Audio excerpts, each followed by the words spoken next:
We are live at Duluth High School in Gwinnett County, Georgia. It's the United Tech Network Game of the Week.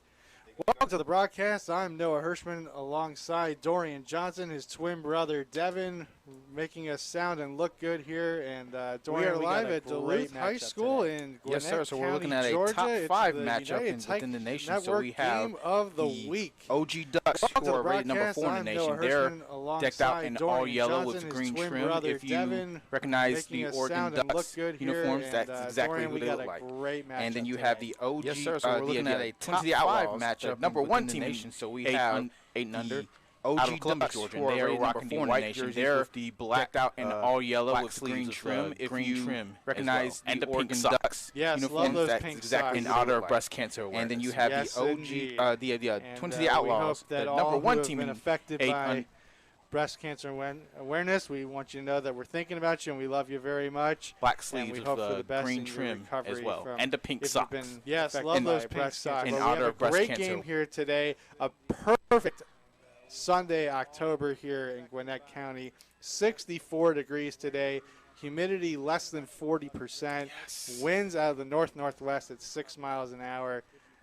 It was beautiful this morning driving in for me coming from downtown Atlanta. So can we say this is perfect fall weather? Yes, I think so. I mean, it just cooled down in the last couple of days here in North Georgia. So starting to definitely feel like fall after we had a fake fall a couple of weeks ago, had some warmer springtime weather, and now starting to cool off again. So looking like it's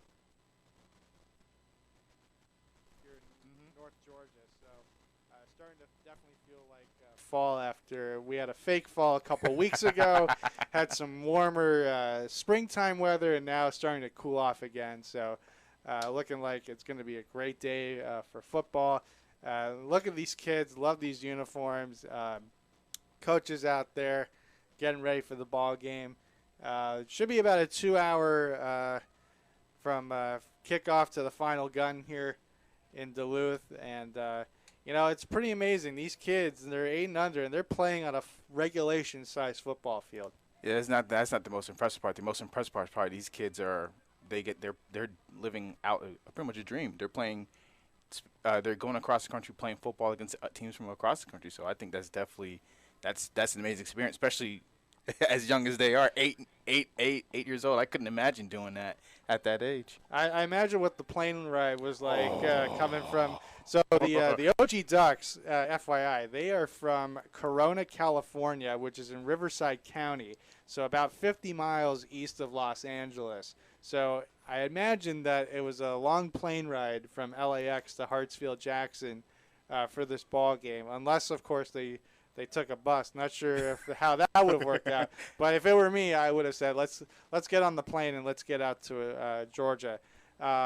So I'm pretty sure a lot of iPads were and a lot of young programming was watched. Nickelodeon was watched, or Cartoon Network. Yeah, hopefully they got to get on the planes where they have like the little TV screen in front of you. You can just sit there and just watch whatever you want to watch. Yeah, hopefully they have. I don't know if they have Nickelodeon on these planes right now, but I know they've got the major networks and ESPN. Yeah. So maybe they were watching some NFL Network on their way over here. Yeah, speaking of NFL Network, I know you're a Dolphins fan. You want to talk about that game real quick? As much as I wish you hadn't brought that up, but we do have some NFL. You know, it is NFL Sunday here in Georgia. Which is also to be amazing for these kids as well. They're playing on the same day as NFL players do. So literally, they're kicking off about the same time as the NFL. A bunch of games underway, but there was breakfast football this Sunday in London. Matchup of I-95 rivals, Jacksonville Jaguars and the Miami Dolphins. The Jaguars coming from behind in the fourth quarter to defeat the Dolphins 23 to 20.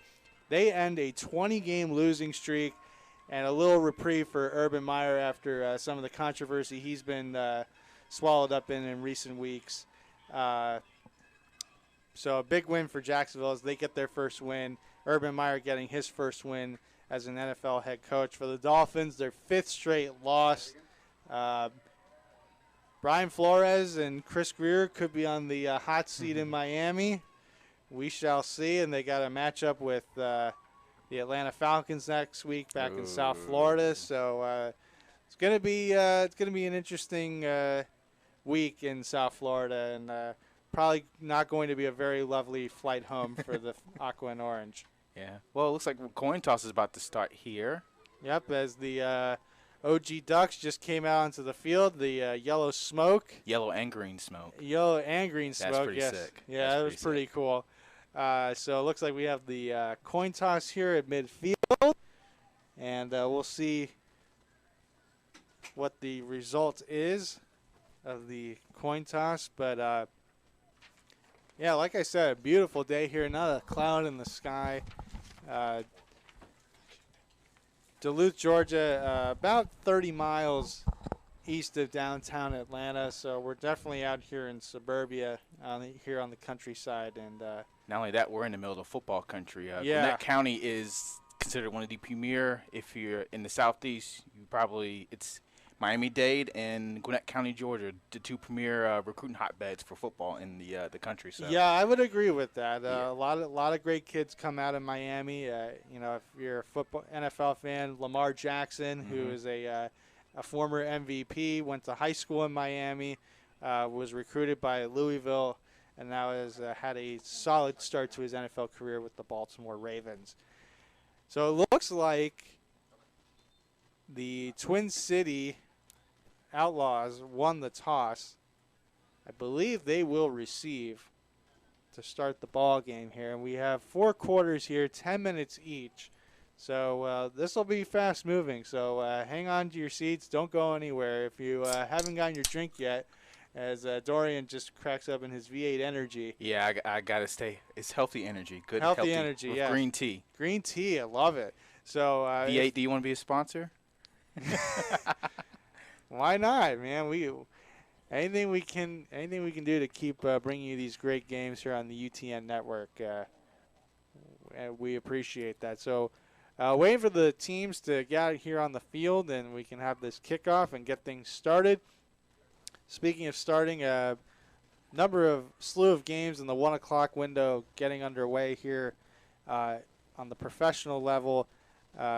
No score so far in Chicago between the Bears and Packers.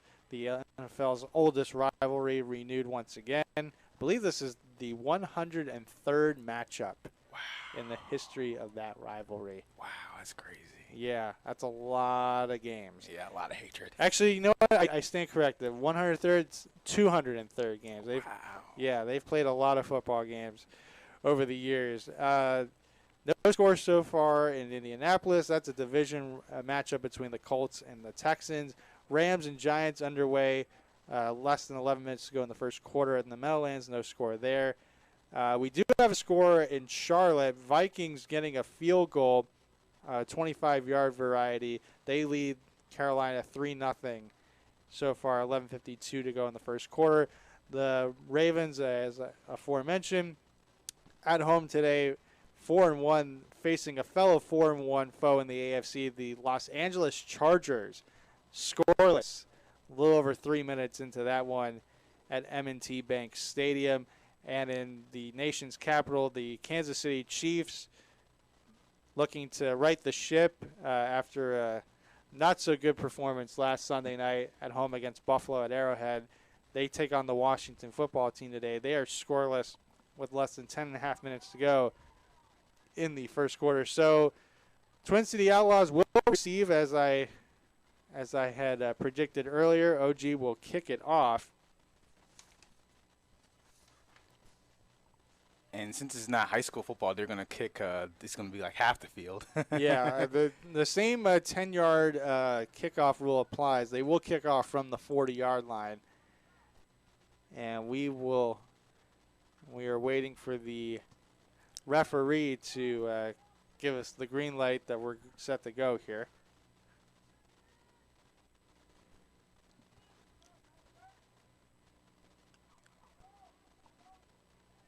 OG with the cameraman on the field. Yeah, that's a new one. It kind of reminds me of spring high school game, or no, spring college game where coaches and cameramen are on the field with the players. Absolutely. So we are set to go. They're Looks like they're still doing a quick little countdown. Referees are going on their sides of the field, slowly but surely, and we'll get the game underway shortly. Fantastic. All right, so here we go. We are set for kickoff.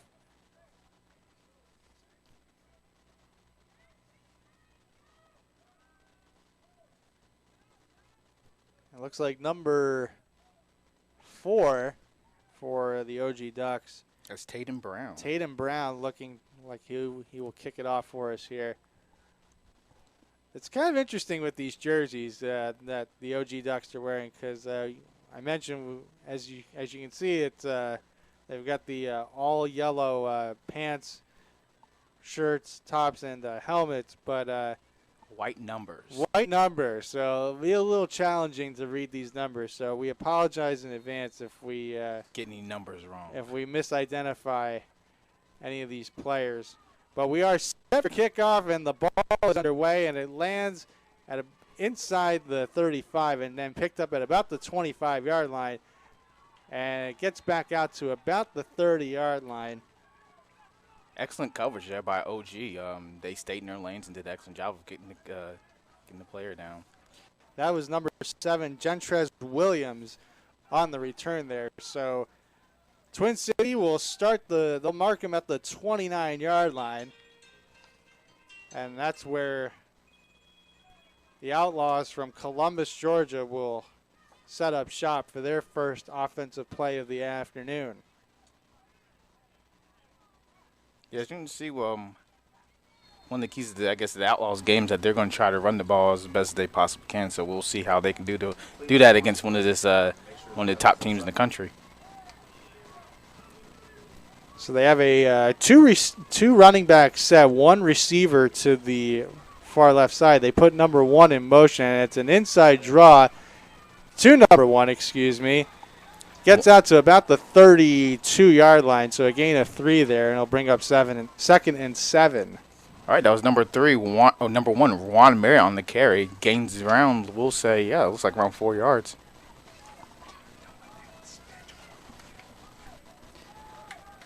So 2nd and 7. Clock is running. Once again, a two running back set. They put the receiver in motion, and now looking to the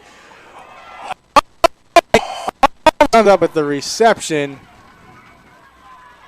and that is number 3, LaJavian Moore, who almost had it, and if he is able to corral it, it's a touchdown, but instead it's incomplete, and it's 3rd down and 7. I love the call here from the Outlaws. They ran an excellent play. You run Moore on that. You saw the play earlier. They ran.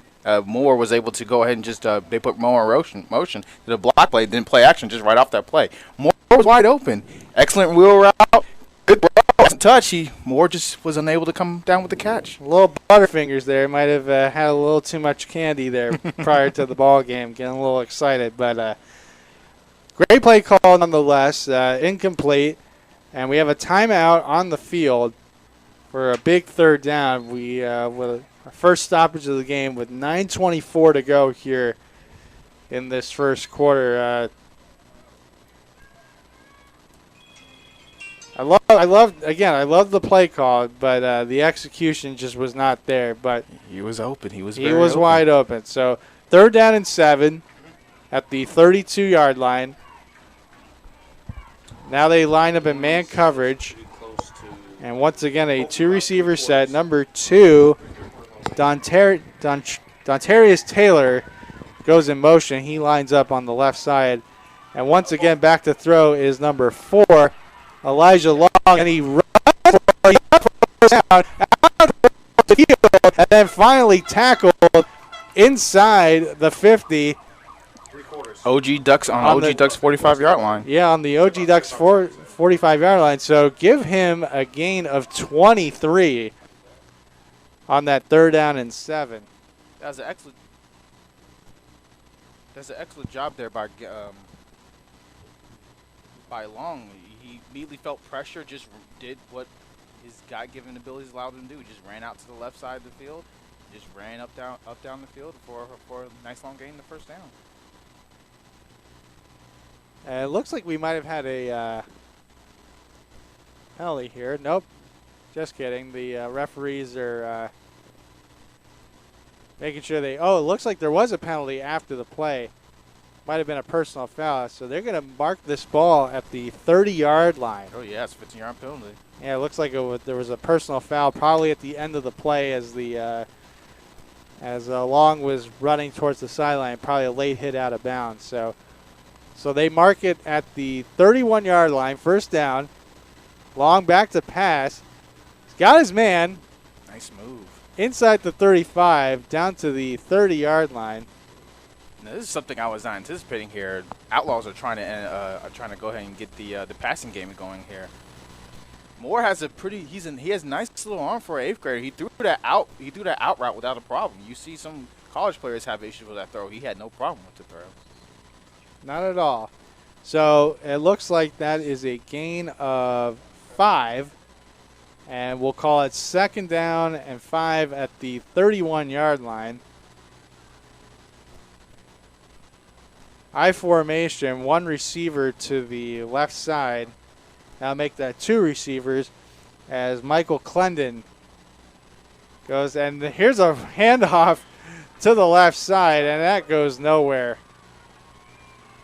Good job by OG Ducks, just able to just penetrate the line of scrimmage and just get a nice little tackle on there for a loss. Looks like they might have lost a yard on that play. And that looks like Kyan Green, number 0, was there to make the hit in the backfield. So a loss of 2. And that makes it 3rd and 7 at the 33-yard line with 7 minutes to go here in this first quarter. 2nd, 3rd down situation here. Inside draw, and once again the play gets blown up in the backfield. I'm going to say that's number 0 again. Nope, that is actually number 6, Shakur Brackett, coming in with the hit. Excuse me, that's number 5. Kingston Blackman was there on the tackle.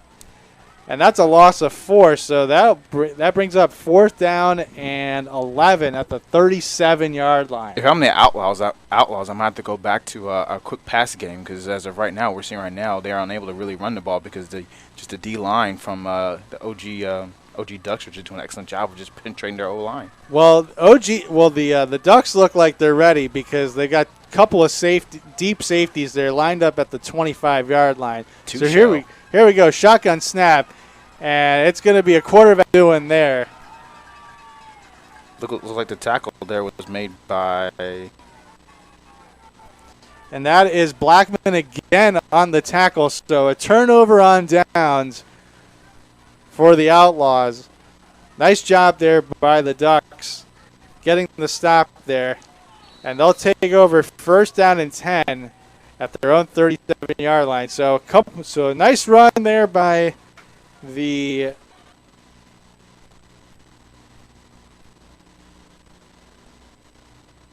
yards after a personal foul, but unable to take advantage of good field position. So now we see the the Ducks on offense for the first time today. And we have a penalty prior to the snap, and it looks like it's an illegal substitution, so that'll back it up 5 yards inside their own 35-yard line. Yeah, it looks like it's going to be an interesting cat and mouse game between the OG Ducks D-line and the Outlaws O-line. As you can see, outside that one play, we've seen the Ducks D-line so far just absolutely dominate the Outlaws O-line, so we'll see if we can get that fixed later on in the game. So here we go, 1st and 15 at the 32-yard line, and it's a sweep to the outside and nothing doing there. That's going to be a loss of 2 on that play.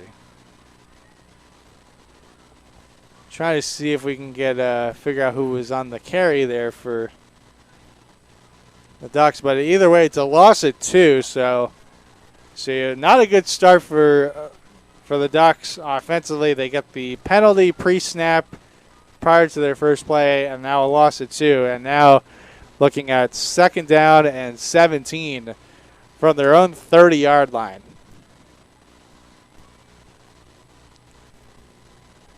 I love how they're going old school with these some of these formations here. Yeah, a lot of split backs right here with the wing on the right side. couple extra tight ends there. And they're actually going to throw it, and it's a long pass, and it's incomplete. They were looking for, I believe that is number 6 there. Shakur Brackett. Yep, Shakur Brackett, the intended receiver. No, excuse me, that is actually number 1. That's Ryan Phillips. Ryan Phillips, the intended receiver, a little out of his reach. But a good play call nonetheless. Kind of like the Outlaws there on that second down, on their second play. Wide open receiver. Play action pass. Play action. Couldn't get him. If he hits him, it's a touchdown. Yes, sir. So now it's 3rd down and 17 at the 30-yard line. And it's a toss to the left side and losing yardage there. And they're going to be – ball's going to be placed at the 29-yard line. Loss of 1 there on the play. So it brings up a 4th and a mile. 4th and 18, we'll call it. As we approach 3 minutes to go here in this first quarter. We are scoreless here at Duluth High School. You're watching the Twin City Outlaws against the OG Ducks, a matchup of top 5 ranked teams in the United Tykes Network.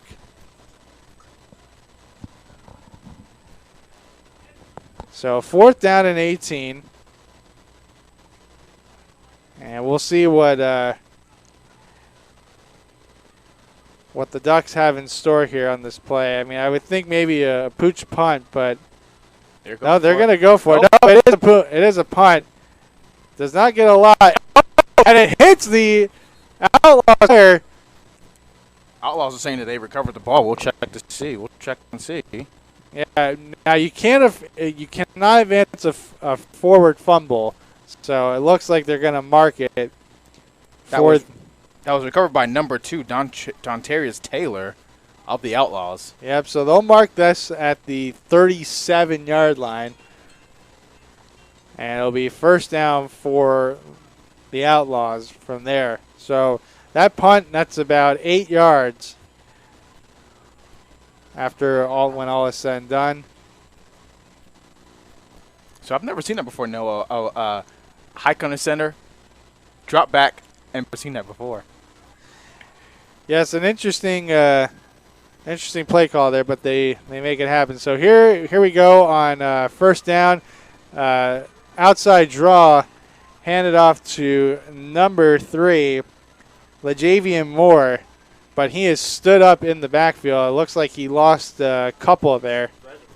Yeah, it looks like we lost 3 on that play. Yeah, so they'll mark this at, it looks like it's a loss of 2. So ball is now spotted at the 39-yard line of the OG Ducks. So we'll call it 2nd down and 12.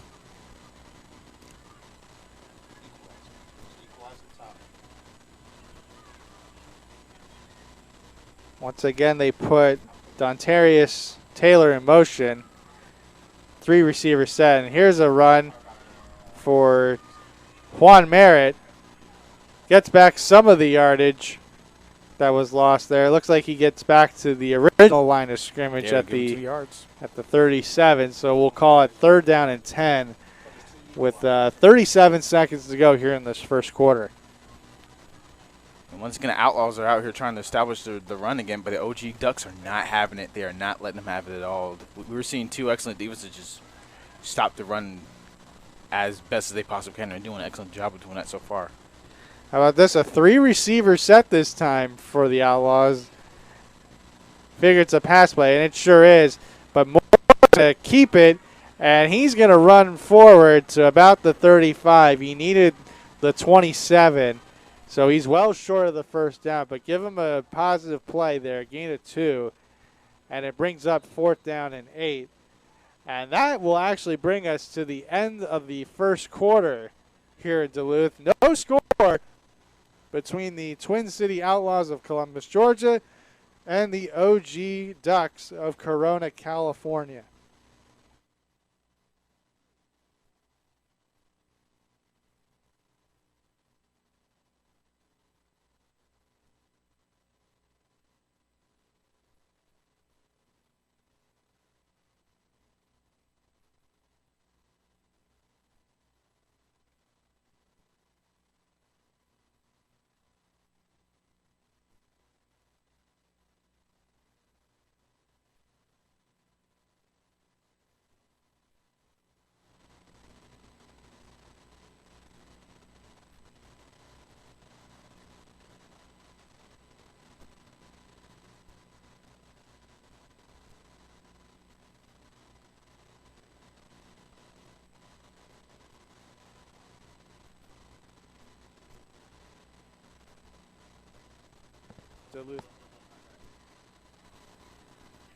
Now we're back here at Duluth High School in Duluth, Georgia. Thank you for sticking around. We've had some technical difficulties, but we look like we've resolved them. And on this 4th down, Elijah Moore in trouble, and he is going to be taken down at the 43-yard line. Actually, we'll call that the 42-yard line, so a loss of 7 there. Once again, we're just seeing the pressure from the OG Ducks. Just their Outlaws have been able to have any space or time to run the ball, throw the ball. The OG Ducks are just pretty much just going on full blood blitzkrieg. So they lose 7 yards on that 4th down. And so the OG will take over 1st and 10 at their own 42-yard line. Good job there by the Ducks sniffing that out on that 4th down and 8. Let's see the Ducks try to do a little quick play action pass here. They haven't been able to get a receiver open on the first pass play, so let's see. Split back formation, and the running back runs backwards for a second, but then is able to turn it upfield and out towards the Outlaws 45-yard line. So a gain of 13 on 1st down. Nice little run there by number 1, Ryan Phillips. It's crazy to see he just looped around the defenders from the Outlaws. Kind of reminded me a little bit of Tyreek Hill when he catches the ball in space. Absolutely. Kind of has the same build as Tyreek, the all-pro receiver from the Kansas City Chiefs. So a gain of 13 there, 1st down and 10. Another split back formation, another handoff. And it looks like it's Phillips again, and this time is smacked in the backfield behind the line of scrimmage. That was number 7, Gentrez Williams on the head. He just came through like a bat out of the cave and just absolutely clobbered the running back. Loss of 1 there, so we'll call it 2nd down and 11 at the 46-yard line. Actually, it looks like they got him back to the line of scrimmage, so no gain, 2nd down and 10 at the 45. The Ducks really love this split back formation here. This time it's an inside draw and a little bit of room, but not really there. Inside the 45. That was number 20, Dominic Jackson on the carry, and that's an interesting play. I think it's like we'll say it's a wing T, the counter, halfback counter. So even a fullback counter because he wasn't quite a halfback on that. He was a wing, if I'm correct. Yeah, wing back, correct. So that's a gain of 2, and it brings up 3rd down and 8 from the 43-yard line. And it's a play action, and a throw is caught and completed. Nope, next they're gonna say incomplete. Did not hold on as he was coming down to the ground. So unfortunate there for Kai. He was open, made a nice catch on the ball, just couldn't unfortunately come down with the ball. Wonder if the force on the ground just knocked the ball out of his hands, and then you had number 3, Dontarius Taylor, on the coverage, and that could really affect him as well. Possibly a little breeze here as we see the American flag to the left of our broadcast position starting to waver a little bit. Good old glory. Yep. So maybe a little breeze came in there, knocked the ball away a little bit. So 4th down and 8 at the 43-yard line for the OG Ducks. This time it's a lone back and quarterback and running back run into each other, and now he's going to take off. He's got the 1st down and more, and he's still on his feet, and finally pushed out of bounds at about the 25-yard line. So a gain of 18. I love the innovation here by the Ducks. I mean, a blown play is just had a blown play there as the running back and the quarterback were not on the same page, but he was able to make the most out of it and actually had a nice little run, able to juke out some Outlaws and get a nice little 1st down. So that gain of 18 is actually a gain of 19 as they mark the ball at the 24-yard line, and now a timeout taken by the Ducks. after that play. So we have 5:42 and counting to go here in this first half. No score between the OG Ducks, and now they're going to finally, they should stop the clock here. The officials are trying to get them to stop the clock, but their clocks are still moving. The clock is still moving, and not sure what's going on here. Yeah, he's not even paying. I think somebody else is running, working, stopping it. There we go. This clock finally stopped at 5:10. They probably wasted a good 20, 30 seconds off that clock. So a little confusion there. So it looks like they're going to put about 40 seconds back on the clock. Yeah, I think I was hearing the fans say 6:02. They want 6:02 back on the clock. Yeah, so it looks like we'll have 6:02 here on the clock. Not sure what the clock operator was doing there. Might have been on his phone. It looked like he was on his cell phone there. We love our technology, but sometimes it's okay to put it down. It's necessary. It's definitely something you need to do. Sometimes you need to just go back and. Yes, we need a break from technology every so often. All right, here we go. So 1st down and 10 at the 24-yard line after the 19-yard pickup on 4th and 8 for the OG Ducks. And now they will ball spotted, 2 running back set, and it's an inside draw. Gets to about the 23-yard line. And that was a nice little run there by number 2, Deuce Bennett. But I think he might have lost a yard or two of forward progress by doing the spin move in the middle. It was like he would have been if he just ducks his shoulder and runs forward, he maybe gets another yard or two instead of losing a yard on that couple yards off that spin move and trying to dodge the linebacker in the little hole. So actually no gain there. So it's 2nd down and 10. And here's a draw, and this run goes to the right side, close to the 20-yard line. Nice gain there on 2nd down. So that'll bring up a 3rd and manageable here from about the 20-yard line.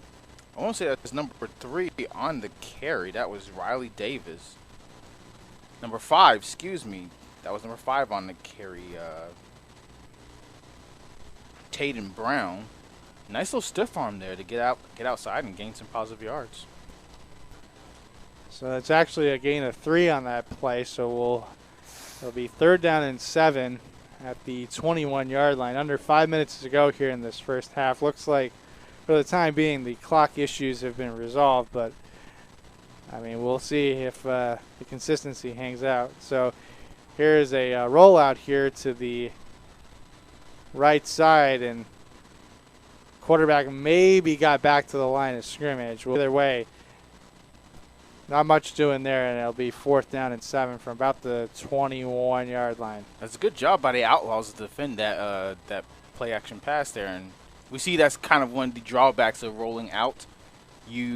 It cuts the field off in half, and I think they were only running a 2-receiver route, so both those receivers were covered up very well by the Outlaws. So definitely limited his ability to find open receiver and even space. So here we go, 4th down, 7 from the 21-yard line.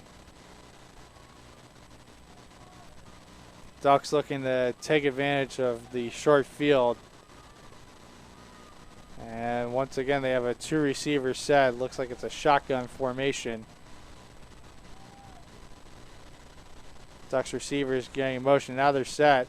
And here's the lob pass to the left side, and it's incomplete, thrown into a very dangerous pass off balance there, but it falls incomplete, and the Outlaws will take over just outside their 21-yard line.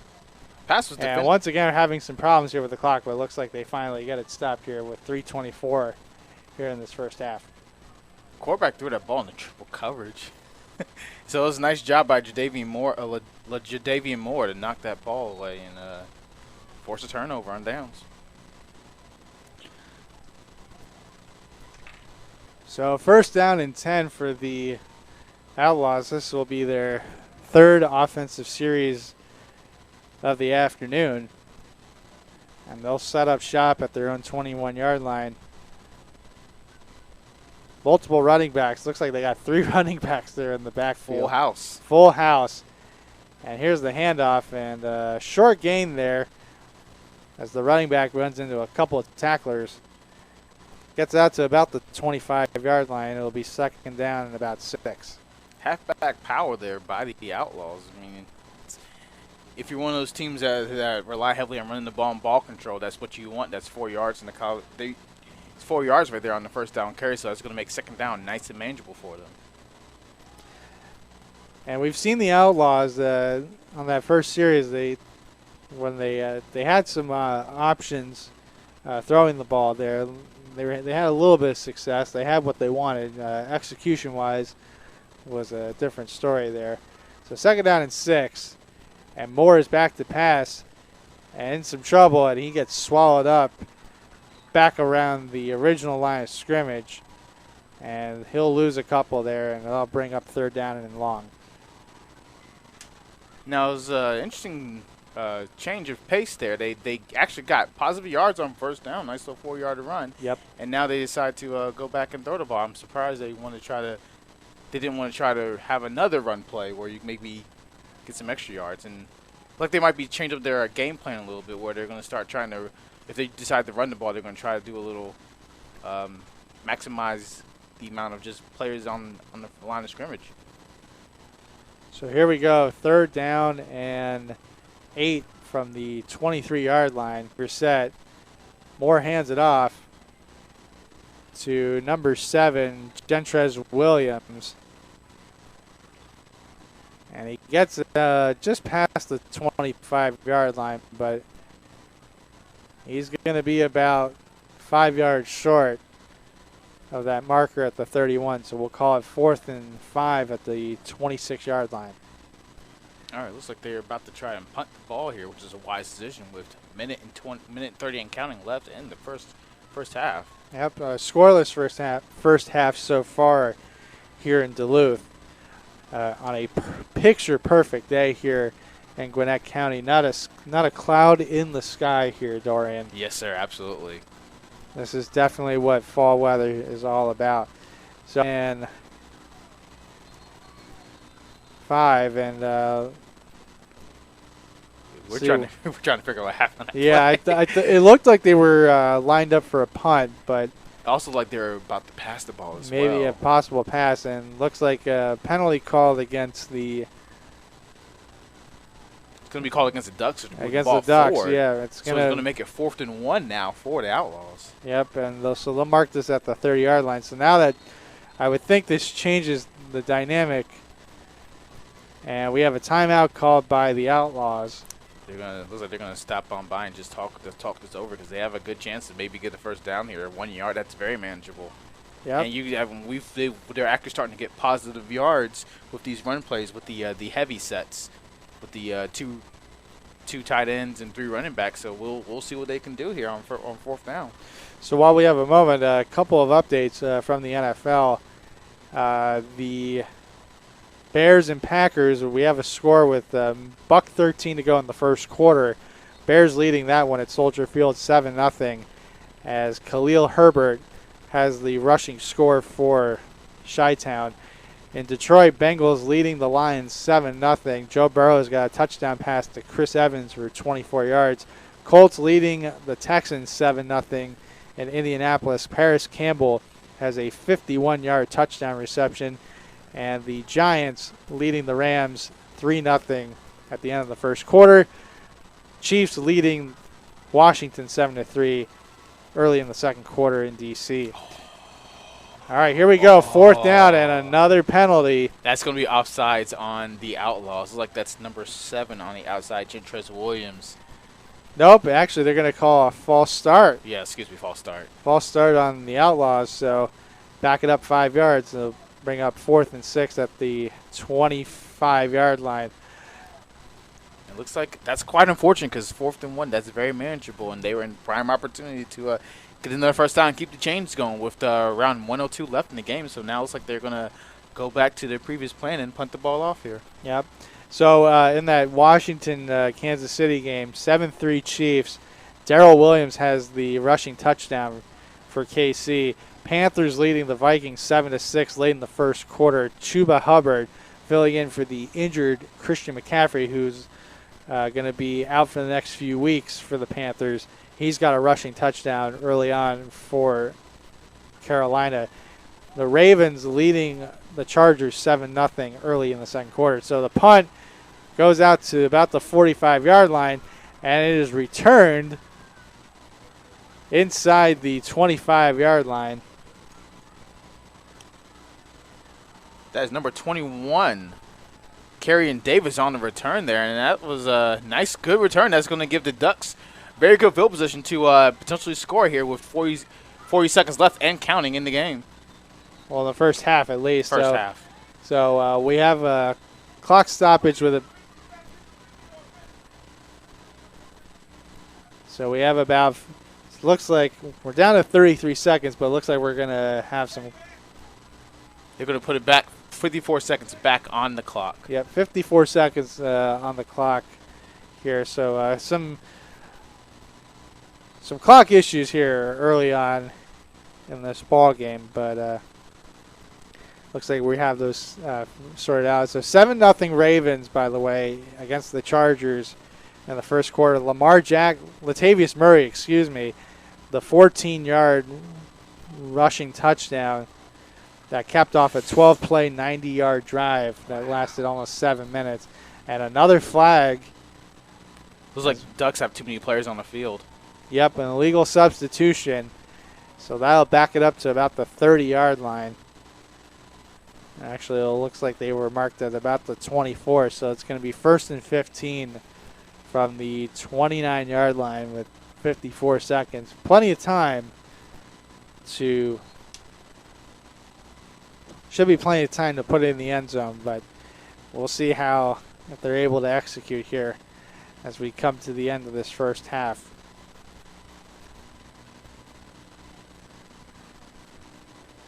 All right, if I was the Ducks, I think we might try to do a little bit of play-action pass here just so we can maybe get some chunk yards on the field and if it falls incomplete, it's just you stop the clock. So let's see what they do. There we go. So it's actually a toss play and able to turn it upfield. Gets a couple of the yards from the penalty back. Looks like he wasn't able to get out of bounds, though. So the clock is, no, they've actually stopped the clock. And that was number 1, Ryan Phillips, on the carry.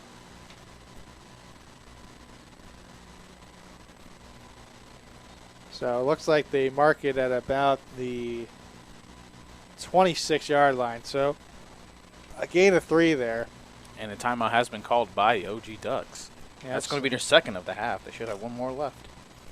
So they, 43 seconds to go with a 2nd and 12 coming up from the 26-yard line for the Ducks. Some good defense on both sides. And while we have a minute, one of the key players here for the OG Ducks. I haven't really talked about him much yet, but Tristan Moss Jr., his nickname is Tow Truck.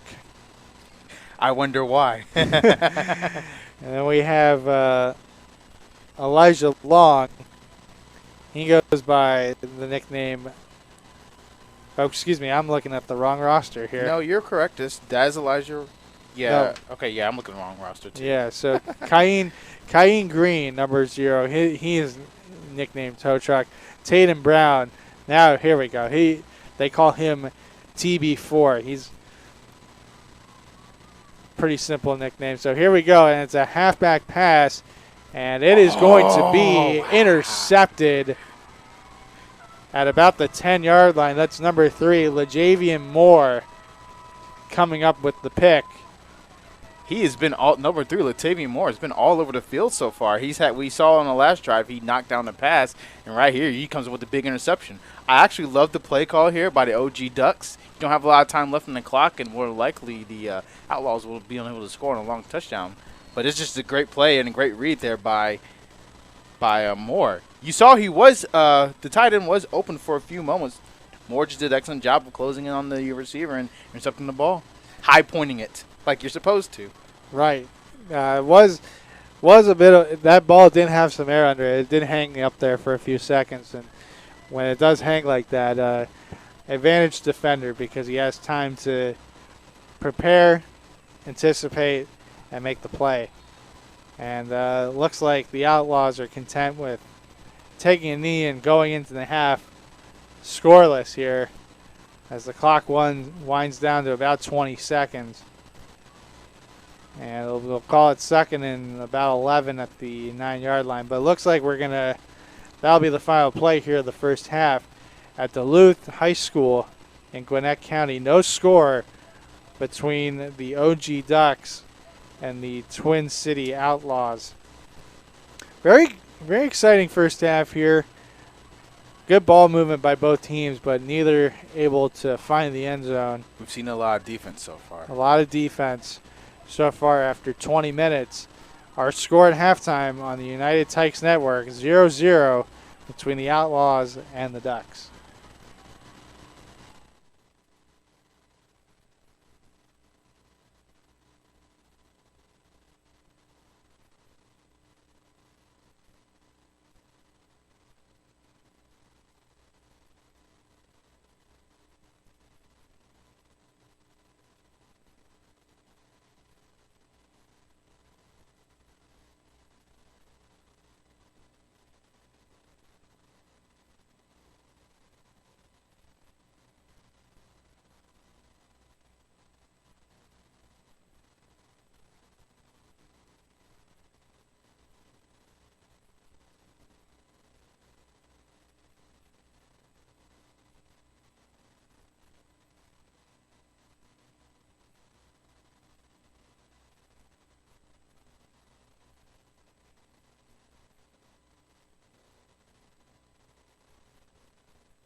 And we're back at Duluth High School here on the United Tykes Network in Gwinnett County, Georgia.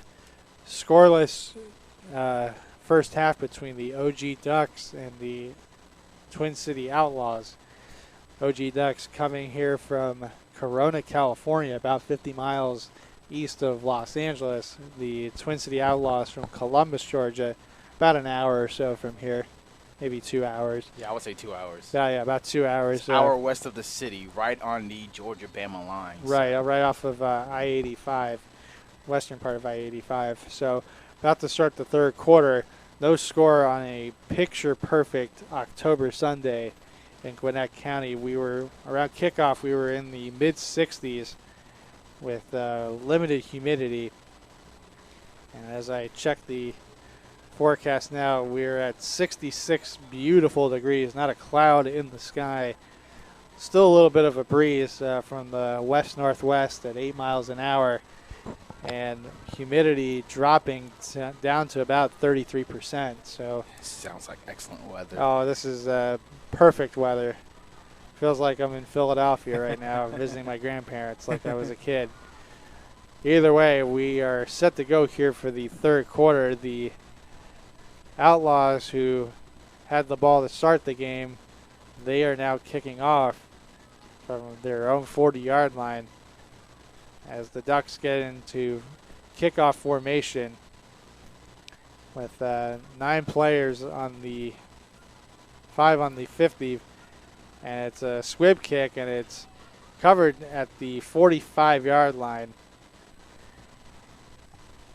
That's recovered by number 4 from the Ducks, Riley Davis. Actually, a good job there recovering, catching that kick. The most important thing, 21, excuse me, is Carrion Davis coming up with the recovery there at the 45-yard line. So, interesting kick there by the Outlaws, maybe trying to catch the Ducks off guard, but to no avail. So. Not a bad idea. Is a good way to that's always a good way to start off the game. Well, start off the half, do something unexpected. But it looks like the Ducks were expecting that, and Carrion Davis did an excellent job of just catching that ball and falling on top of it. So here we go, first down and 10 from the 45-yard line. Again, no score here between the Ducks and the Outlaws, and it's a twin back formation. Quarterback hangs on, but he is tackled back near the 41-yard line as he spikes the ball in frustration after a loss of 4. Yeah, it looks like they were. Looks like him and the running back once again weren't on the same page again, and it just resulted in a bad play and a loss of 4 on that play. So it's going to make it second down and long now for the Ducks. Actually, it looks like they marked his forward progress at the 42-yard line. So loss of 3 there, and which brings up a second down and 13 early here in this third quarter.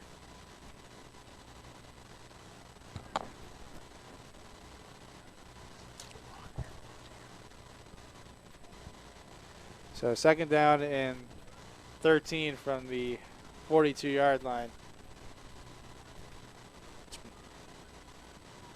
And it's a toss to the left side.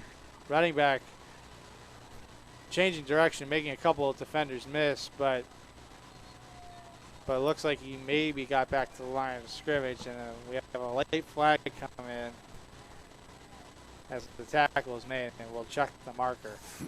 Looks like he had nothing going on the left side of that toss sweep, so he decided to just change direction, and he was able to juke around a couple players, get a couple yards, but Outlaws did a very good job of coming back and rallying around and tackling the running back.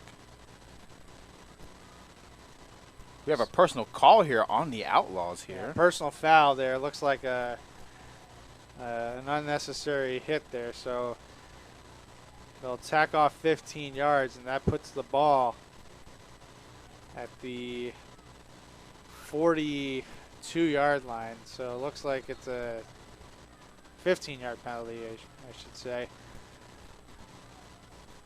Or excuse me, 43-yard line. So 15-yard penalty brings up a fresh set of downs for the Ducks. And they have it first down and 10 on the plus side of the field. Before this first down, we have a timeout on the field for the Ducks. Looks like they had the wrong personnel there, and we were able to get the player off in time. But that's going to be a Ducks' first timeout of the second half. They have 2 more left in the half. So while we have a moment here in the action, another update for you from the NFL. Packers have gotten back in the game. They've tied it up 7-7 under 10 minutes to go in the second quarter. Aaron Rodgers hitting Alan Lazard for a 1-yard touchdown. Mason Crosby hitting the extra point. So we're tied at 7 at Soldier Field. 10-0 Colts now over the Texans. That game has about 7 minutes to go in the first half. The Rams, Los Angeles Rams, are on the board. In the Meadowlands, they lead the Giants 7-3 with 10:17 to go in the second quarter. 10-6 now our score in the nation's capital between the Chiefs and the Washington football team. The Vikings have taken the lead 12-7 with 10:47 to go in the first half. And now 14-0 Ravens over the Chargers with 10 minutes to go in the first half. All right, here we go. First down and 10, and it's a quarterback keeper, and running to the left side, trying to get a few extra yards there, but forward progress is stopped about the 40, and another flag comes in at the end of near the end of the play. We get a clock stoppage, and we'll check the marker. Looks like that was, once again, if the quarterback, I like the play call there, the bootleg to the left side. But if the quarterback keeps running the ball, he will probably get another 5 or 6 yards on that carry. He tried to stop him, play kind of in a way, was constantly trying to stiff on the defender. But if he keeps running and maybe just sticks his arm out and defensive tackle, he'll get more yards on the play. But it'll work. It looks like it worked out for them. So they call a face mask on that play as the tackle is being made. So tack on another 15 yards. So another first down by penalty at the expense of the Outlaws. And it sets up the OG Ducks at the Outlaws' 26-yard line. So, the Ducks not really doing much offensively, but getting help from the undisciplined play of the Outlaws. 30 yards they've netted on 2 penalties there. And the inside draw on first down gets to about the 29-yard line, so we'll call it a gain of 2 there. That was an excellent job by Outlaw to just hit the Ducks running back there, but the running back did an excellent job of just keep moving his feet and moving forward. If you're the Outlaws there, you have the nice little hit, but you have to grab high cloth. You have to wrap up and complete the tackle. So if he's able to do that, he might not have been able to get any yards on that play. So it brings up second down and 8 from the 29-yard line. See what kind of formation the Ducks have here. It doesn't look like they have any receivers. Looks like a heavy package with a couple of tight ends and the split backs lined up at about the 29. And it's actually a play action. And ball is tipped inside the 15-yard line and it falls incomplete. And that brings up third down and long. That was number 3 again, LaJavian Moore on the cover. He's a ball hawk there on the backside there. He's been doing an excellent job of containing the Ducks passing game. So, yeah, we'll see more from him later on once the Ducks keep trying to pass the ball.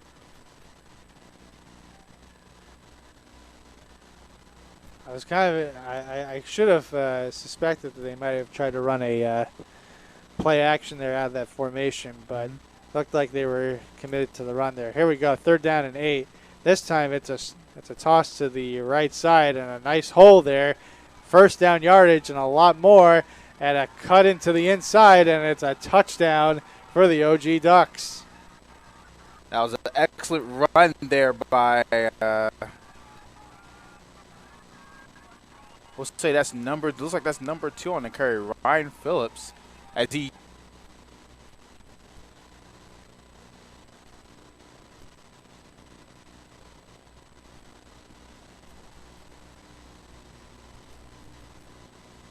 and for the first time today, we have points on the board. So it looks like the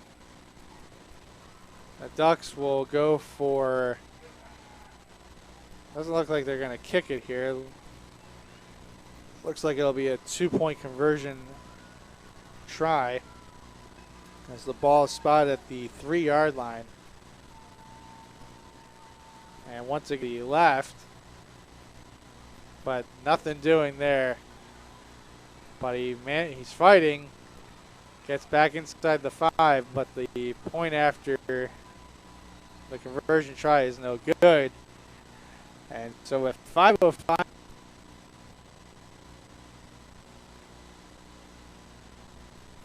the Ducks from Corona, California, our score is 6-0. Yeah, you see those 2 15-yard penalties costed the Outlaws big time, and were able to just help catapult the Ducks down the field even more. And with that toss sweep, they were just able to score. That 50. How about that? Of those. So that was a 2-point conversion that they attempted. Excuse me, a 1-point conversion that they converted. That they tried to convert there on the running play, but to no avail. So my understanding is, as Devin Johnson is pointing out, in this 8 and under league, after touchdowns, if you go for 1, the ball is placed to run a pass or a run. If you go for 2, it's a kicking play. So probably won't be seeing a lot of kicking opportunities after these touchdowns. Yeah, and these are 8-year-olds after all. And it does make sense, you know, especially with kids these age. They're not exactly, they're still developing. They're still growing as kids, and kicking is still something that takes a little while to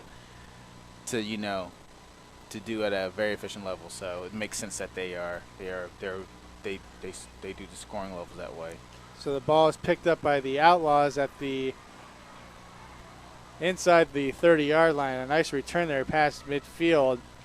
Knocked out of bounds inside the 45 of the Ducks, but there is a flag on the play. That was number 3, Javian Moore on the return there, the ball hawk, but looks like it's a holding call. And the flag is thrown at about the 42-yard line of the Outlaws there. So they'll mark it off about 10 yards. Didn't quite stay in bounds there. So actually it looks like some kind of personal foul penalty. So it's 15 yards from the end of from the spot of the foul. So Outlaws are going to have it first down and 10. At their own 27-yard line, so it's a good 20-plus yards differential between where the ball will be spotted without the penalty and the ball spotted with the penalty. So we'll see how that's going to affect the Outlaws on this upcoming try. So here we go, first down and 10 at the 27, 4:52 to go here in this third quarter. Ducks coming off the touchdown drive that was 55 yards. 30 of those yards they got were via penalty, one by a personal foul and another by a face mask that kept the drive alive. So here we go, first down and 10. Split back formation and an inside draw. And not much doing there. Running back might have gotten back to the line of scrimmage, but not much after that. So it'll be second down and 10. Yeah, he was hounded by when he first ran to the first defender. He decided to run back a little bit, and that's when the rest of the Ducks defenders decided just went to corral on top of the running back. And yeah, he did not gain any yards in the play. It's going to be second down and 10.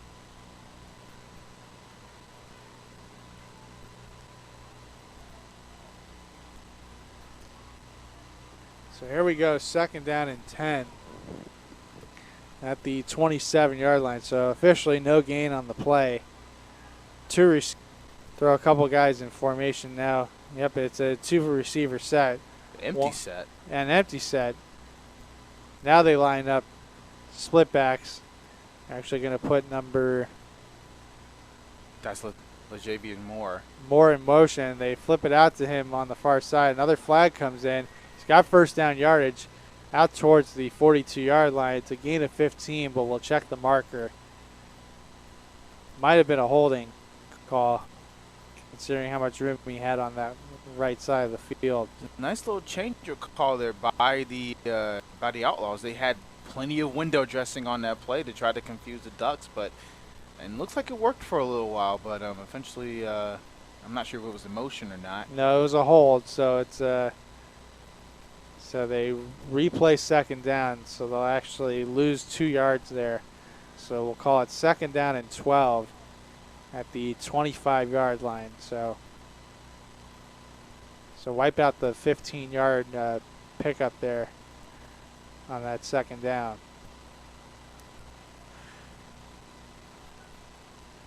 Outlaws once again trying to use this Ducks defense, and it's a double reverse on the inside handoff and a big hit there at about the 29-yard line. That's number 5 from the Ducks, Kingston Blackman, with the big hit on the play.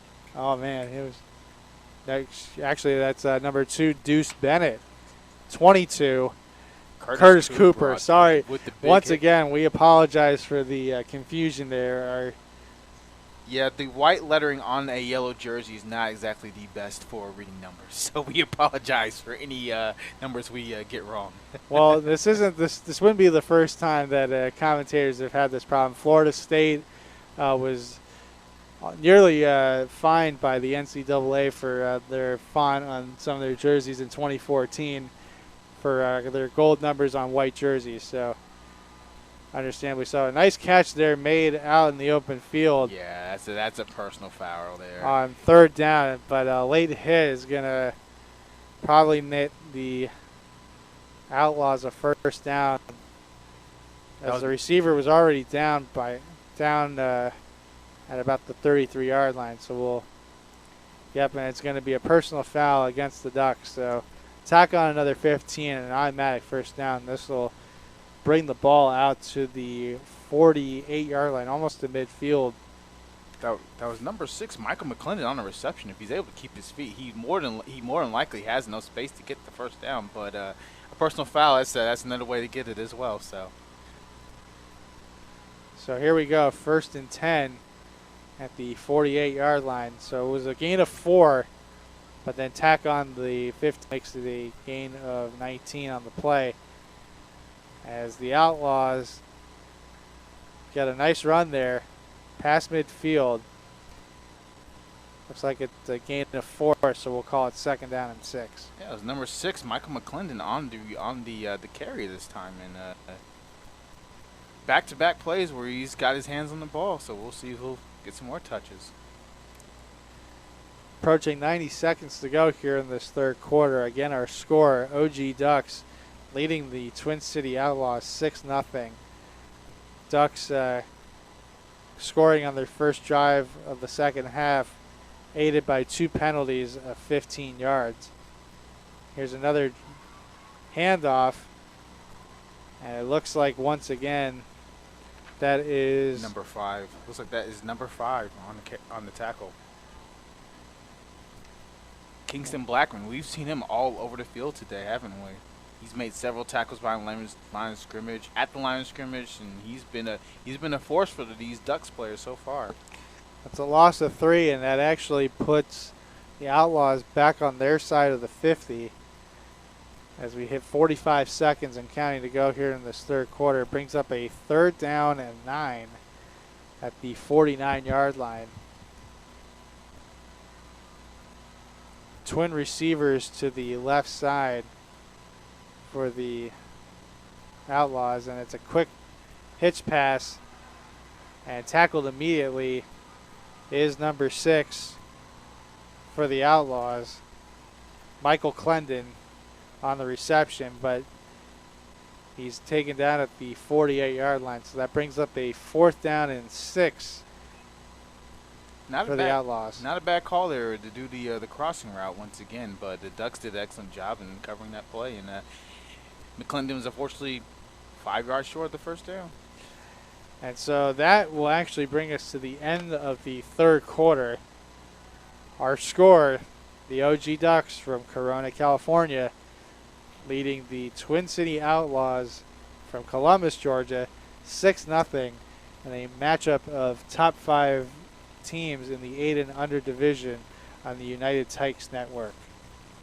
Yes, sir. So once again, we went to the Twin City Outlaws are the #1 team in the country, and the OG Ducks are the #4 ranked team in the country. And so far, #4 is prevailing over #1. We'll see if the Outlaws can maybe get something going here in the final quarter.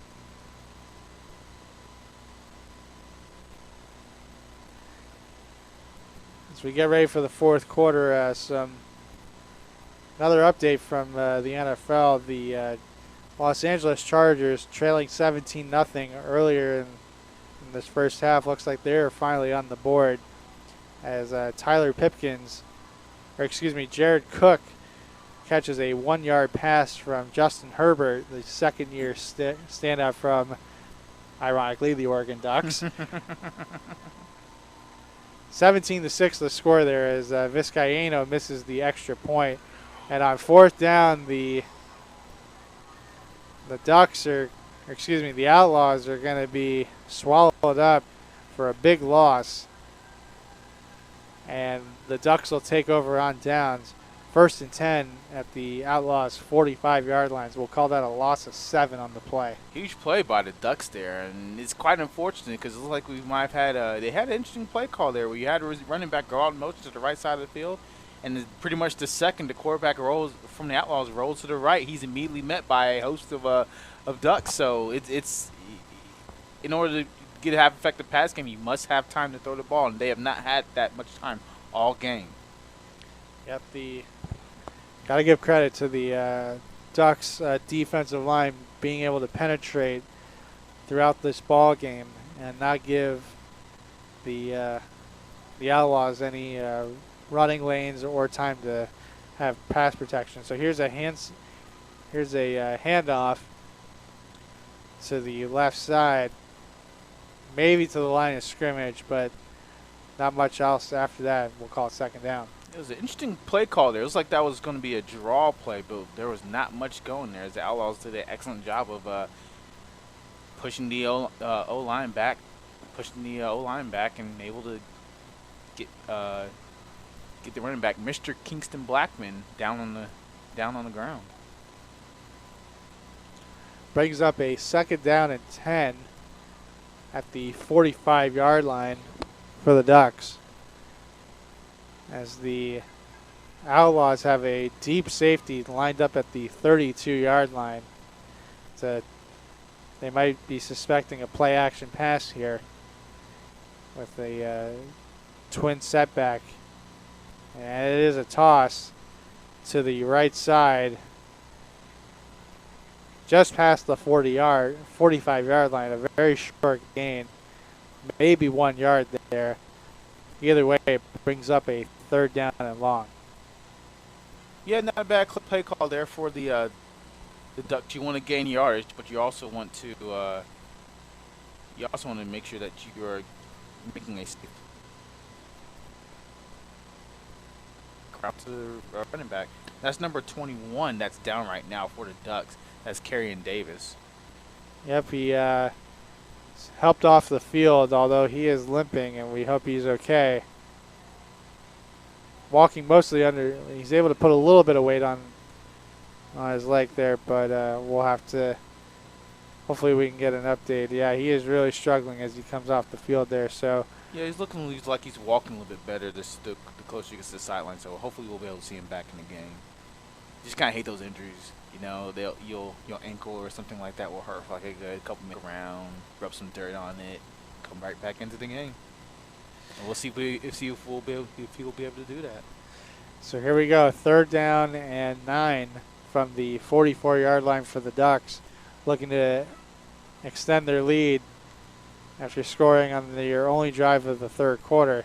Here's a rollout and a little lame duck pass, no pun intended, falls incomplete inside the 45-yard line, and that'll bring up fourth down at the 44.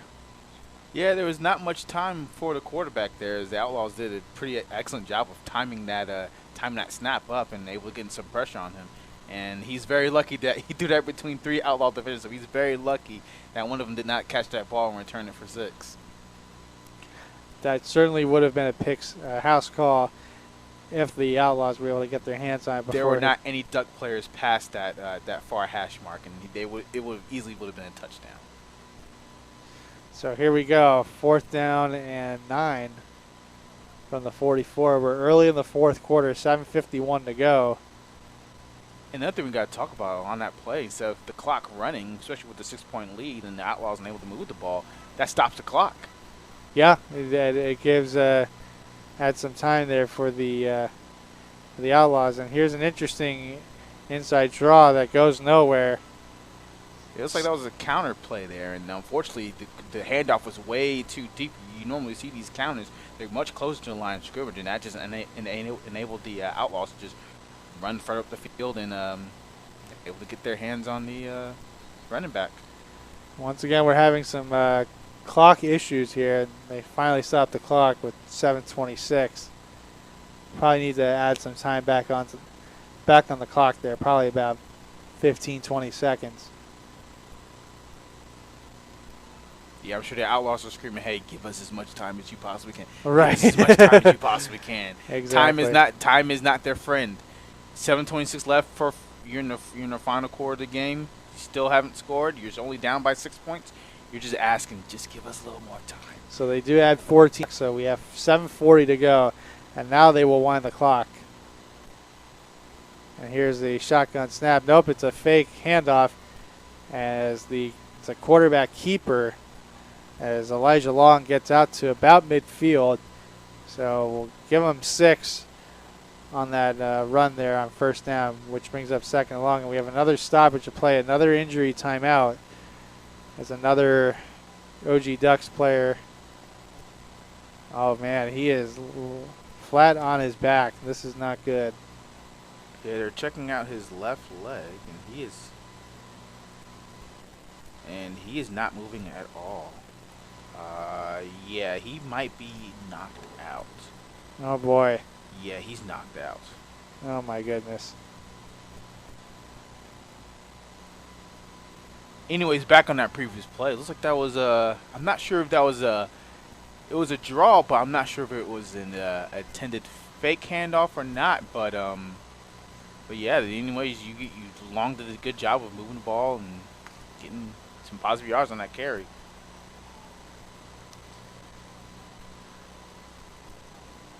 Coaching staff and medical experts tending to the injured player. I'm trying to see if we can get the number on this player. I want to say that was number 21, Carrion Davis. Well, we just saw him limped off the field, correct? Yeah, it's not Davis. Let's see who this is. As the player number 4, that is number 4, Taden Brown. So that's a good sign. He's able to get up and walk off on his own under his own power. But that's a little scary moment there. He's walking off without a problem. So hopefully he's okay. Yep. Well, that's always a good sign. I mean, I feel like sometimes, football is, as we know, can be always drama, especially in close games like this. And these players sometimes they do have a flair for the theatrics, but especially when it's an injury, it's a serious play. And here's a nice run there by, I believe, is that number 6? Yes, that's number 6, Michael McClendon on the carry. Michael McClendon once again, a nice carry there. That'll move the chains for a first down. It looks like it was a halfback. We saw something a little different there. Outlaws with a handoff in the shotgun, and we've seen they've had a little bit of success when the running back quarterback's on the center. But on this play, they decided to do a shotgun run there, and it worked out just fine for them, perfectly just fine. So a gain of 9 there on the 2nd down and medium for the for the Outlaws, and late switch there by the Ducks defensively, but they get off in time to avoid the illegal substitution penalty. And here's, I believe that's number 3 for the Outlaws, LaJavian Moore on the carry, but he is dropped for a loss there. It looks like he lost about 3 or 4 on that play. And so that'll bring up a 2nd down and 13. Yeah, if Moore cuts right up the field the second he runs into his own offensive player, he probably gains a yard, or at least doesn't lose any yards in a play. But him trying to run outside and extend the play out just enabled the OG Ducks defense to just run after him and chase him down. And unfortunately, they lost 3 yards on the play. I understand that these are young kids, and I'm these sure kids can run too. They can run. We've been seeing it all game. These kids they're not facing off. Everybody seems like everybody on the field is fast and can run, so it's going to be very difficult for kids to outrun each other. Short gain there on 2nd down to get back to about the original line of scrimmage, but past the original line of scrimmage, which will bring up 3rd down long. But the point I was going to make was, I do understand that these are young kids, and I think these coaches understand that too, but I'm sure one of the things they're going to teach these kids as they get older and as they move forward in this game is, in football, lateral movement's good, but it's all about north and south progress. Absolutely, yes, they will learn that. Yep, you gotta move it. You gotta be able to run downfield, pick up positive yardage, and don't run yourself out of a 1st down out of positive gains. Football is a game of inches. That is correct. Every single inch you possibly can. It all matters. So here we go, 3rd down and long. Long in trouble, manages to escape. A flag comes in as he keeps it and runs inside the 40 to the 39-yard line, but we will check the marker. My guess is it's probably going to be a hold against the Outlaws, and that'll back them up 3rd and a mile. But I would think if I'm the OG Ducks, if it's against them, you probably want to decline the penalty. But it is a hold, and they will accept the penalty. So mark off 10 yards. And that brings them back to the their own 45-yard line. So we now have a 3rd and 19. No, excuse me. Yeah, that'll be a 3rd and 24. Excuse me, from the. Yeah, we have a timeout here for the Outlaws. That's going to be their first to half. Yep, that'll be a 3rd and 24 for the Outlaws at the 45, and we have a timeout on the field with 4:14 to go. So a very important 3rd down play. We'll see what head coach Timothy London has in store for his ball club as they try to pull some magic here late in the 4th quarter. The question is what you could do with the Outlaws. What has been successful? It looks like they've been able to they're obviously going to have to probably put the ball in the air just because of the length. It's 3rd and 24, and it's definitely going to be 2 down. This is 2 downs. They're going to take 2 downs to get this 1st down here. So what I think they need to probably try to do is maybe do like they're going to have to pass the ball, but I would like to see another crossing route once again. I think they'll be able to get some. It's going to be and they're going to have to get the ball out quick as well, considering how well how the Ducks have just done an excellent job of just keeping their quarterback Elijah Long pretty much under duress the whole game. So it's going to they pass the ball here like they are right now. Being a shotgun, you got to get rid of it and get rid of it very quick. Yep, 3 receivers set here. Here's a shotgun snap, and Long is looking deep, and it looks like it is. Nope, it looked like it was intercepted from our vantage point, but the official there on the far side, he had a better look at it, and it's incomplete. Should have been an interception, though, and that brings up 4th down and a mile from the 45-yard line. So I like the call there. 3rd and forever. They did an excellent job of snapping the ball, and he gets the ball out of his hands quick. Just got to give Long just has to get a better throw there.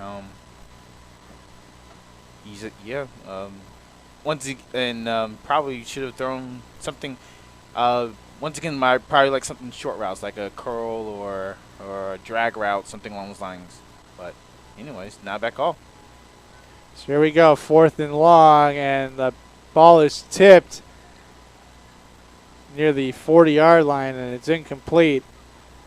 And so with 4:01 to go, the OG Ducks will take over on the plus side of the field.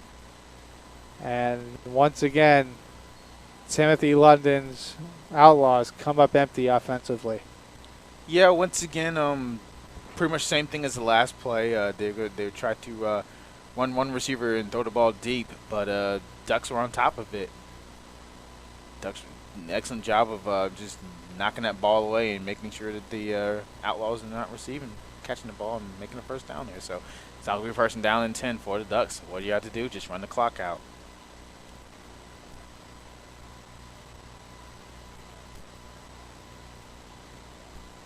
So here we go, 1st and 10 at the 45-yard line. It's a draw. Was there a fumble? Looks like it was fumbled. And what do you know? Wow. The Outlaws looking like they were on death's doorstep there.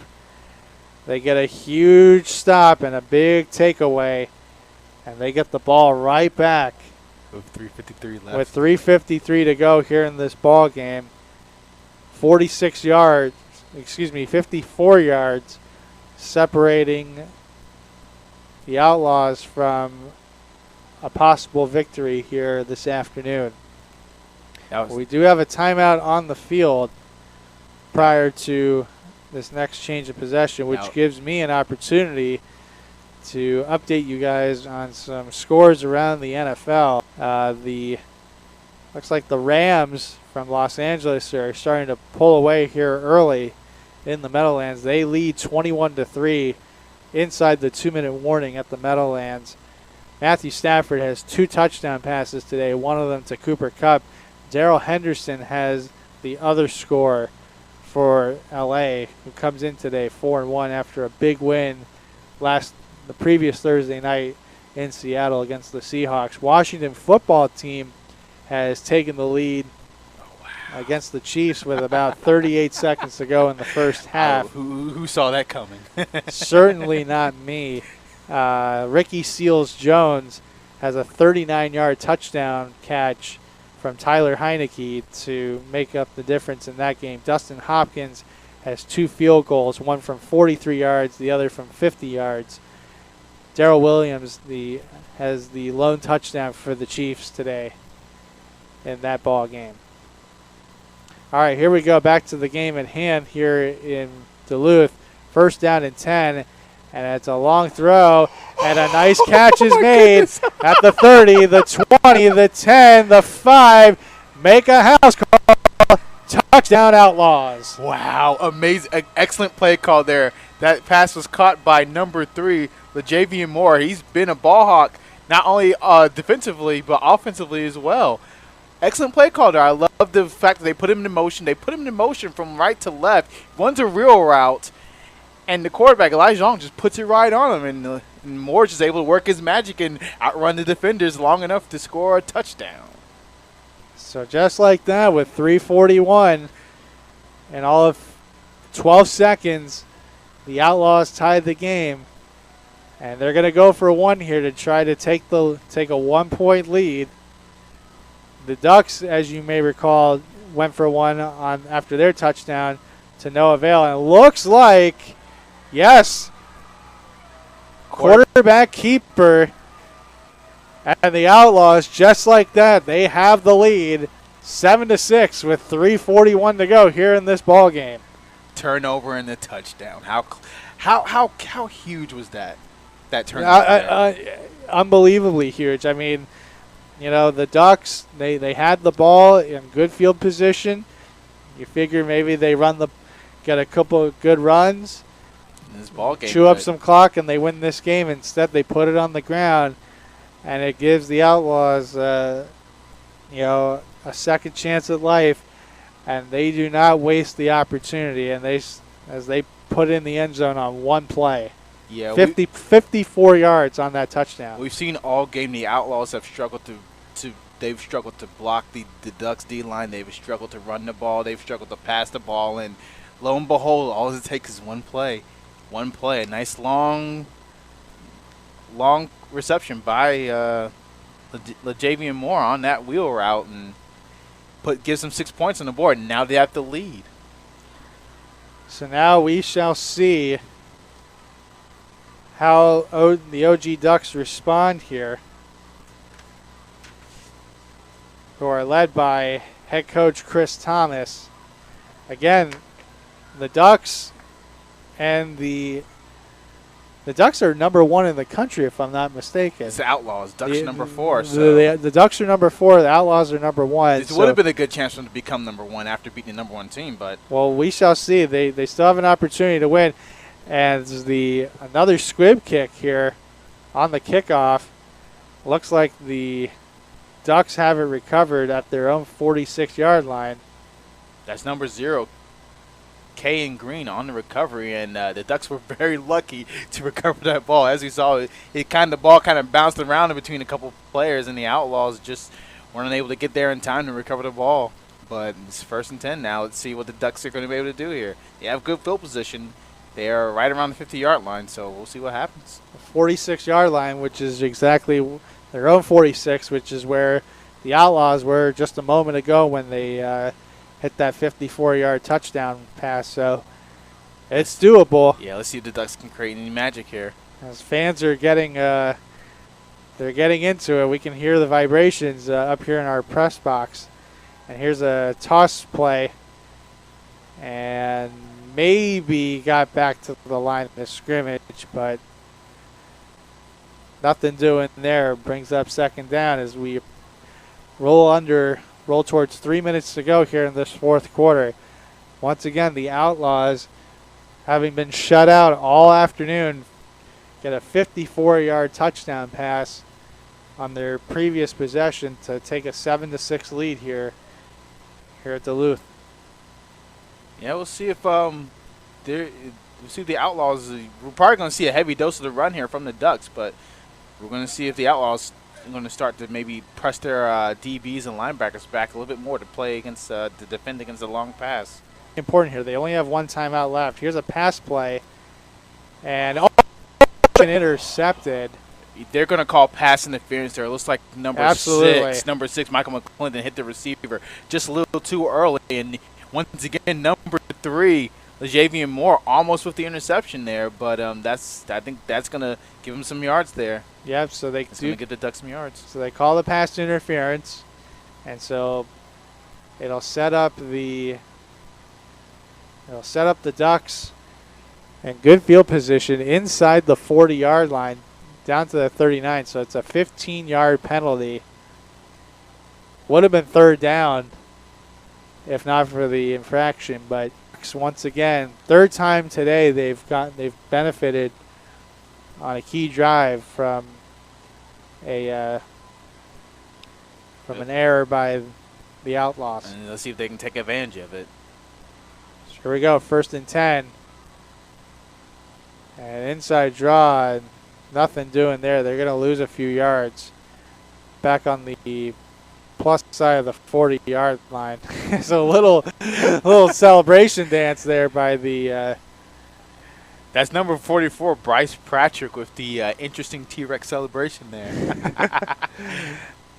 Yeah, excellent job by him to keep them from running the ball. And once again, the clock's still running. Time is not on the Ducks' side, and the clock is still running here. Yep, we approach 2 minutes to go here in this ball game, and looks like we're going to get a stoppage. I think we're going to get a timeout from the Ducks. Timeouts from the Ducks. Yep, and this will be their 3rd and final timeout with 1:59 to go here in this 4th quarter. 7-6, the Outlaws leading the Ducks here in Gwinnett County at Duluth High School. While we have a minute, an update on the score. The Rams are now are pouring it on now against the Giants. 28-3 now the score. with under 20 seconds to go in the first half. Matthew Stafford now has 3 touchdown passes. The last one, 25-yard strike to Darrell Henderson, who now has 2 touchdowns on the day, 1 running and 1 receiving. Good job by those guys, both of whom I have in one of my fantasy leagues. Oh, so. I bet you're getting tons of points with Matthew Stafford. Oh, yeah. Well, Stafford's got 20 points for me. I mean, I've been side note, not that any of you are interested. This only serves me, but my big league, I'm not doing well fantasy-wise, but they're definitely doing work for me today. So this definitely helps. Here's a toss to the right side. Nothing doing there. They're actually going to lose about 6 yards on that play. Excellent tackle there by number 1, Juan Merritt. I'm not sure if he's seeing what I'm seeing, but every time we're seeing these running backs drop back a little bit further back in the backfield, we're seeing toss sweep from them. So I wonder if that's the key he read. And if so, excellent job by him. That's a huge loss there for the Ducks as they are out of timeouts. And it is inside 130 left in the final quarter. Yep, and so now they're at their own 49-yard line. So here we go, 3rd down and 22. They need a big play, and now the ball is on the ground, fumble, and they lose even more yardage. And now they're at the 40-yard line. So, man, what do you do here? 4th down. This is going to be 4th and 31 at the 40-yard line, and we are under a minute to go. Looks like that was going to be a toss sweep pass there for the Ducks, and it's a one receiver route, so it looks like the Outlaws did a pretty good job of having a receiver covered up. So we're not sure how much yards he would have gotten after if he was even able to get the pass off and catch the ball. So yeah, we'll see what they have next. Looks like the Ducks need to definitely open up their. There we go, 4th down. Flag on the play is the. So now incomplete pass, so it's going to be an illegal shift, but it looks like I don't think it's going to matter, unfortunately. Yeah, it looks like it won't matter much. It looks like the penalty was against It's going to be on the Ducks. 4th down. Yep, so decline and penalty. 1st down and 10 for the Outlaws. Yep, so now it's 7-6. And so the Outlaws defense holds. They overcome the pass interference call on that 2nd down. So the Ducks end up losing 6 yards after all of that, in spite of the getting the pass interference call in their favor. Yeah, you saw that they had excellent football field position to start off the drive, and unfortunately they shot themselves in the foot, and the Ducks helped them, pushed them even further back. I mean, the Outlaws did an excellent job of doing a good job of pushing them even further back. So it should be a knee here. Yep, victory formation, and that should do it. 26 seconds and counting left on the clock. Yep, looks like they're going to run the clock out here. So our final score in the first half of our United Tykes Network doubleheader, the Twin City Outlaws from Columbus, Georgia, come from behind in the 4th quarter and defeat the OG Ducks from Corona, California. Our final score, 7-6. Very good game defensively by both teams as the Outlaws sideline, the parents and family and friends, very excited as they rightfully should. A great game by both teams. And the Outlaws are going to be able to keep their number 1 spot. They should. Very close game. Good job by both teams here. As we will get set for our 2nd game of our doubleheader. And Dorian, I think you have some info for us on that 2nd game. Oh, yes. So 2nd game is going to be, we're going to have the Bartow, is going to be the Bartow, I cannot speak. Bartow County Panthers, who are going to be in white jerseys, white helmets, and we'll say Carolina blue pants. And the Hapeville Hornets, who are in green helmets and orange jerseys and pants. And socks. Yes, I do. I see a mixture. I see mostly orange. I see one couple players with pink and a couple players with green. So mostly, orange socks there. Yep. It looks like. Yep, mostly. So good game there. Good first game here between the Ducks and the Outlaws, and we've still got more games to come. So that game will kick off here in a few minutes.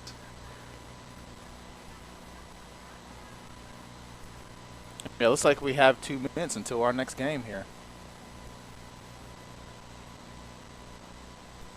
Well, keep it here in the meantime.